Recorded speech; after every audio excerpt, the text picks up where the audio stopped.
أعوذ بالله من الشيطان الرجيم. بسم الله الرحمن الرحيم. أرأيت الذي ينهى عبدا إذا صلى. أرأيت إن كان على الهدى أو أمر بالتقوى. أرأيت إن كذب وتولى. ألم يعلم بأن الله يرى. كلا لئن لم ينته لنسفعا بالناصية. ناصية كاذبة خاطئة. فليدع ناديه. سندع الزبانية. كلا لا تطعه واسجد واقترب. یہ سورہ علق کی آخری چند آیتیں ہیں جو آپ کے سامنے پڑھی گئی. پہلی آیت جو پڑھی گئی اس کا ترجمہ ہے جو سورہ علق کی آیت نمبر 9 ہے. ارأیت الذی ینہا، کیا تم نے اس کو دیکھا جس نے جو بندے کو روکتا ہے. ینہا جو بندے کو روکتا ہے، عبدن یعنی بندے کو روکتا ہے، اذا صلی نماز پڑھنے سے. اور یہ ارأیت الذی ینہا سے مراد ابو جہل ہے، کیونکہ ابو جہل جو ہے وہ اسلام کا سخت ترین دشمن تھا. اور عبدن سے مراد نبی کریم صلی اللہ علیہ وسلم ہے جو نماز پڑھتے تھے حرم میں. اور مکے کے جو سردار تھے، جو قریش کے سردار تھے، وہ لوگ روکتے تھے. تو اللہ کے نبی صلی اللہ علیہ وسلم کو نماز پڑھنے سے روکنے میں سب سے پہل جو کرتا تھا وہ ابو جہل تھا. اس لیے تمام مفسرین کہتے ہیں کہ ینہا جو روکتا تھا اس سے مراد ابو جہل ہے. ارائیت ان کان علی الہدی، بھلا بتاؤ. ارائیتا کے معنی اخبرنی کے بھی آتے ہیں عربی میں، یعنی مجھے بتائیے، مجھے خبر دیجیے. اخبرنی یہ معنی بھی آتے ہیں. تو ارائیتا ان کان علی الہدی، آپ مجھے بتائیے کہ اگر وہ ہدایت پر ہو، یعنی جس کو نماز پڑھنے سے روکا جا رہا ہے وہ اگر ہدایت پر ہو، اور وہ اللہ کے نبی صلی اللہ علیہ وسلم تھے، اور ظاہر سی بات ہے کہ اللہ کے نبی صلی اللہ علیہ وسلم جو ہے ہدایت پر تھے. تو وہ امر بالتقوی، یا وہ پرہیزگاری کا حکم دیتا ہو، یعنی اخلاص کا، توحید کا، عمل صالح کی تعلیم دیتا ہو، جہنم کی آگ سے انسان کو بچانے کی کوشش کرتا ہو. تو کیا یہ چیزیں، یعنی نماز پڑھنا اور تقوی کی تعلیم دینا، کیا یہ ایسی چیزیں ہیں کہ ان کی مخالفت کی جائے اور اس پر اس کو دھمکیاں دی جائیں؟ یعنی اللہ تعالیٰ ایک سوال کر رہا ہے قریش کے سرداروں سے کہ یہ محمد صلی اللہ علیہ وسلم اتنا نیک، اتنا پارسا اور اتنا پاکیزہ انسان ہے، اللہ کی بندگی کر رہا ہے اور تمہیں اللہ کی توحید کی طرف بلا رہا ہے، اتنے نیک کام کر رہا ہے، تقوی کی تعلیم دے رہا ہے، تو تم اس سے اختلاف کیوں کرتے ہو؟ تمہیں اختلاف نہیں کرنا چاہیے. یعنی اللہ تعالیٰ جو ہے ان آیتوں سے یہ بتانا چاہتا ہے مکے والوں کو کہ تم جس نبی کی مخالفت کر رہے ہو، جس بنیاد پر مخالفت کر رہے ہو، وہ بنیاد اس قابل ہے ہی نہیں کہ اس کی مخالفت کی جائے، اس میں کوئی ایسی خرابی نہیں ہے.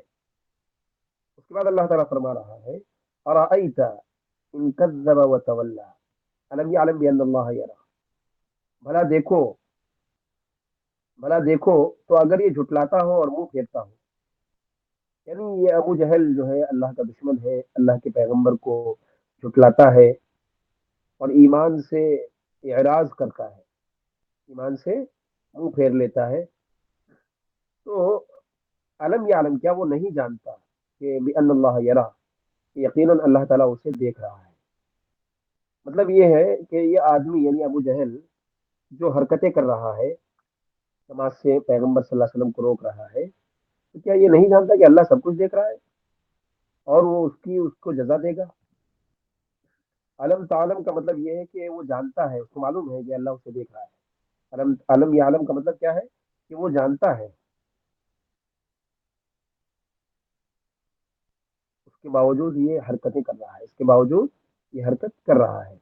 کلا، اللہ تعالیٰ فرما رہا ہے ہرگز نہیں، اگر یہ باز نہ آیا، لئن لم ينتہی، اگر یہ باز نہ آیا، اگر یہ باز نہ آیا یعنی کون؟ ابو جہل، لنسفعا بالناصیہ، تو ہم اس کی پیشانی کے بال پکڑ کر گھسیٹیں گے، ہم اس کی پیشانی کے بال پکڑ کر گھسیٹیں گے۔ ٹھیک ہے، اللہ تعالیٰ کی دھمکی دے رہا ہے، اور اللہ کی دھمکی جو ہے، اللہ کی دھمکی سے بڑی کوئی دھمکی ہو ہی نہیں سکتی۔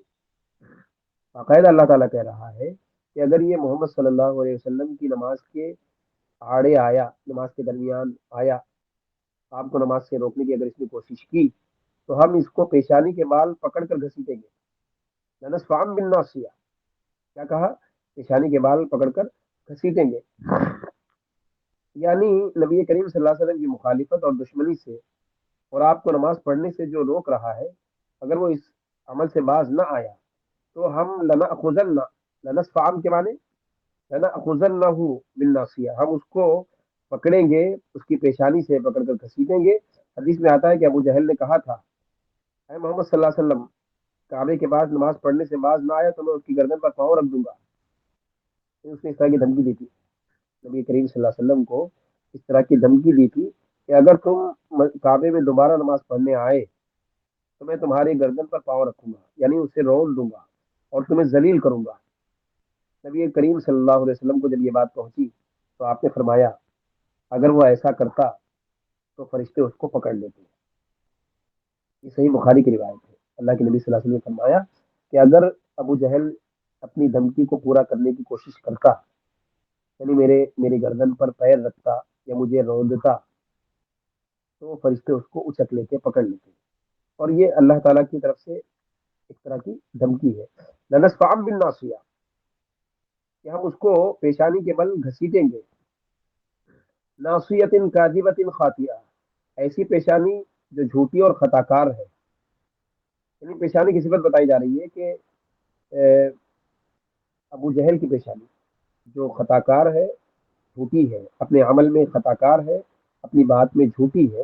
تو یہاں پر اللہ تعالیٰ جو ہے ابو جہل کو کی پیشانی کا ذکر کر کے یہ بتانا چاہتا ہے کہ ہم اس کو ذلیل کر دیں گے، کیونکہ پیشانی جو سر کے اوپر ہوتی ہے، سب سے محترم حصہ ہے، بہت عزت والا پارٹ ہے سر کا، تو اسی لیے کہا کہ ہم اس کو پیشانی کے بل گھسیٹیں گے، اور پیشانی بھی جو ہے بہت بری پیشانی ہے، کوئی اچھی پیشانی نہیں ہے۔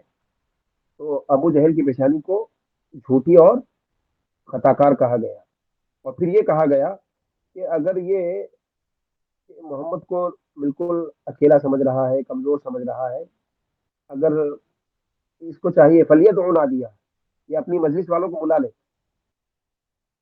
سندع الزبانیہ، ہم دوزخ کے فرشتوں کو بلائیں گے۔ اگر یہ لوگوں کا تعاون چاہتا ہے تو لے لے، لوگوں کو بلا کے محمد کو جتنا پریشان کرنا ہے کر لے، لیکن ہم اس کو چھوڑیں گے نہیں۔ اللہ تعالیٰ فرما رہا ہے سندع الزبانیہ تھا، ہم بھی دوزخ کے پیادوں کو بلا لیں گے۔ حدیث میں آتا ہے کہ نبی کریم صلی اللہ علیہ وسلم ایک مرتبہ خانہ کعبہ کے پاس نماز پڑھ رہے تھے، ابو جہل گزرا تو کہا اے محمد صلی اللہ علیہ وسلم، میں نے تجھے نماز پڑھنے سے نہیں منع کیا تھا اور آپ سے سخت دھمکی آمیز باتیں کی؟ آپ صلی اللہ علیہ وسلم نے کڑا جواب دیا تو کہنے لگا ہے محمد صلی اللہ علیہ وسلم، تو مجھے کس چیز سے ڈراتا ہے؟ اللہ کی قسم اس وادی میں سب سے زیادہ میرے حمایتی ہیں اور میرے مددگار ہیں۔ جس پر یہ آیت نازل ہوئی، حضرت عبداللہ ابن عباس فرماتے ہیں کہ اگر وہ اپنے حمایتیوں کو بلاتا تو اسی وقت ملائکہ عذاب اسے پکڑ لیتے۔ یہ حدیث ترمذی کے اندر موجود ہے، اور ابن جریر نے اس کو جو ہے لکھا ہے، اور صحیح مسلم کے الفاظ ہیں کہ اس نے آگے بڑھ کر آپ کی گردن پر پیر رکھنے کا ارادہ کیا کہ ایک دم الٹے پاؤں پیچھے ہٹا اور اپنے ہاتھوں سے اپنا بچاؤ کرنے لگا۔ اس سے کہا گیا کیا بات ہے؟ اس نے کہا کہ میرے اور محمد کے درمیان آگ کی خندق، ہولناک منظر اور بہت سارے پر ہیں۔ رسول صلی اللہ علیہ وسلم نے فرمایا اگر یہ میرے قریب ہوتا تو فرشتے اس کی موٹی موٹی لوچ لیتے۔ یہ یہ حدیث مسلم کے اندر موجود ہے، تو اس سے معلوم یہ ہوتا ہے کہ اللہ کے نبی صلی اللہ علیہ وسلم کو نماز پڑھنے کے معاملے میں روکنے والا اور ستانے والا جو تھا وہ کون تھا؟ وہ ابو جہل تھا، اور آپ کو برا بھلا بھی کہتا تھا، آپ کو گالیاں بھی دیتا تھا، اور آپ کو دھمکیاں دیتا تھا۔ اور ایک مرتبہ تو جب آپ نماز کی حالت میں تھے تو اونٹ کی اوجڑی لا کے رکھ دی، اونٹ کی اوجڑی، اونٹ کی گندگی جو ہے آپ کی پیٹھ پر سجدے میں لا کے رکھ دی گئی، آپ نماز پڑھ رہے تھے تو بہت ستایا اس نے۔ تو اسی لیے بطور خاص قرآن مجید میں اس کا تذکرہ ہے کہ اس نے نماز کے معاملے میں بہت ہی زیادہ اللہ کے نبی کو ستایا ہے، اور اللہ تعالیٰ نے بھی دھمکیاں دی ہیں۔ اور جیسے کہ حدیث میں آیا مسلم کی صحیح روایت میں، ایک مرتبہ اس نے آپ کی گردن پر سجدے کی حالت میں آپ کی گردن پر پیر رکھنا چاہا، لیکن جیسے وہ قریب گیا وہ ایک دم پیچھے ہٹ گیا، اور پیچھے ہٹ کر جو ہے لوگوں نے، جو اس کے سردار جو تھے عبداللہ ابن ابی معیط، اور پتہ نہیں کون کون لوگ تھے وہاں پہ، دشمنان اسلام، ابو لہب بھی رہا ہوگا، تو ان سب نے کہا تم پیچھے کیوں ہٹ گئے؟ تو اس نے کہا کہ اگر میں آگے بڑھتا تو مجھے فرشتے پکڑ پکڑ لیتے، اور میں نے دیکھا کہ میرے سامنے آگ کی خندق ہے، عذاب ہے، اور پر ہے، پر بولے تو فرشتوں کے پر۔ اللہ کے نبی صلی اللہ علیہ وسلم نے فرمایا کہ اگر وہ میرے قریب آتا یا میری گردن پر پیر رکھ کر مجھے روندنا چاہتا تو عذاب کے فرشتے اسے اچک لیتے۔ کلا، ہرگز نہیں، خبردار، لا تطیعہ واسجد واقترب، اللہ کے نبی صلی اللہ علیہ وسلم سے کہا جا رہا ہے کہ اس کی بات مت مانو، وہ تمہیں روکتا ہے نا، وہ کچھ ڈرو مت، تم نماز پڑھتے رہو، وہ تمہیں کچھ نہیں کر پائے گا۔ اللہ کے نبی صلی اللہ علیہ وسلم نے جو ہے نبی کریم صلی اللہ علیہ وسلم سے کہا، آ، اللہ تعالیٰ نے جو ہے نبی کریم صلی اللہ علیہ وسلم سے کہا کہ آپ جو ہے ابو جہل کی اور مشرکین مکہ کی پرواہ مت کیجیے، آپ کو نماز پڑھنا ہے، آپ پڑھتے رہیے، ہم آپ کی حفاظت کریں گے۔ کل، ہرگز نہیں، لا تطیعہ، آپ اس کی بات مت مانیے، اس کا کہنا ہرگز نہ ماننا، اور آپ سجدہ کیجیے اور اللہ کے قریب ہو جائیے، وسجد وقترب۔ تو اس سے معلوم یہ ہوتا ہے کہ سجدے میں انسان اللہ کے قریب ہوتا ہے، سجدے میں انسان اللہ کے قریب ہوتا ہے۔ اسی لیے سجدے میں دعائیں کرنی چاہیے، اذکار جو تسبیحات سکھائی گئی ہیں وہ دعائیں پڑھنی چاہیے۔ بہت سارے اذکار ہیں سجدے کے، جیسے ایک دعا ہے سبحانک اللہم ربنا اللہم اغفر لی، سبحانک اللہم ربنا وبحمدک اللہم اغفر لی، ایک تو یہ دعا ہے، اور ایک دعا ہے سبحان ربی الاعلیٰ، اور ایک دعا ہے تسبیح ہے کہ سبوح القدوس رب الملائکۃ والروح۔ یہ سب صحیح احادیث سے ثابت دعائیں ہیں، تسبیحات ہیں، جو سجدے میں کرنے کا جن کو حکم دیا گیا ہے، اور اللہ کے نبی صلی اللہ علیہ وسلم ان دعاؤں کو انجام دیتے تھے۔ تو یہاں پر باقاعدہ حکم دیا گیا ہے کہ وسجد، سجدہ کیجیے اور اللہ کے قریب ہو جائیے۔ تو سجدہ، یہ سجدے والی آیت ہے، ہم کو بھی سجدہ کرنا ہے انشاءاللہ، اور سجدے میں ہم جو دعا پڑھتے ہیں وہ بھی سکھائی گئی ہے، سجد وجهي للذي خلقه وصوره وشق سمعه وبصره بحوله وقوته فتبارك الله احسن الخالقین، یہ دعا جو ہے ہم کو پڑھنی ہے سجدے تلاوت میں۔ اور یہاں پہ ہم کو ابھی اس سبق اینڈ ہونے کے بعد، کلاس اینڈ ہونے کے بعد سجدہ کرنا ہوگا انشاءاللہ، اس کو سجدہ تلاوت کہتے ہیں، کیونکہ یہاں پر باضابطہ اللہ حکم دے رہا ہے وسجد، آپ سجدہ کیجئے، یہ آرڈر اللہ دے رہا ہے۔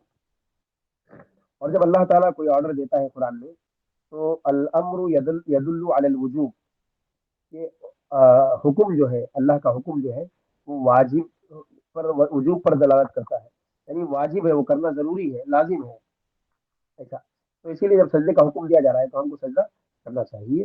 تو یہاں پر اللہ تعالیٰ نے اس آیت پر سورہ علق کو اختتام پذیر کیا ہے۔ تو اس طرح جو ہے ہماری الحمدللہ سورہ علق جو ہے کمپلیٹ ہوئی ہے، اور انشاءاللہ ہم لوگ نیکسٹ کلاس میں سورہ علق، سورہ 3 سورہ علق کے بعد سورہ قدر انشاءاللہ ہم لوگ جو ہے اگلے کلاس میں پڑھیں گے۔ تو یہ چند آیتیں تھیں جس میں بالخصوص ابو جہل کا تذکرہ کیا گیا ہے، کیونکہ ابو جہل نے آپ کو بہت ستایا ہے، خاص طور پر آپ کو اللہ کی بندگی کرنے سے روکتا رہا ہے، نماز پڑھنے سے روکتا رہا ہے، آپ کو دھمکیاں دیتا رہا، آپ کو گالیاں دیتا رہا، آپ کو مارتا رہا، بہت جتنا وہ تکلیف دے سکتا تھا آپ کو اس نے تکلیف دی۔ تو اللہ تعالیٰ نے بطور خاص اس کا تذکرہ کیا ہے، اور آپ کی حمایت کی اللہ کے نبی کی، اور فرمایا کہ آپ نماز پڑھتے رہیے، آپ کا کوئی بال باقا نہیں کر سکتا۔ تو یہ آیتیں تھیں جو آج پڑھی گئی، اس میں کوئی بات اگر سوال کے قابل ہو تو آپ ضرور پوچھیے، کوئی چیز اگر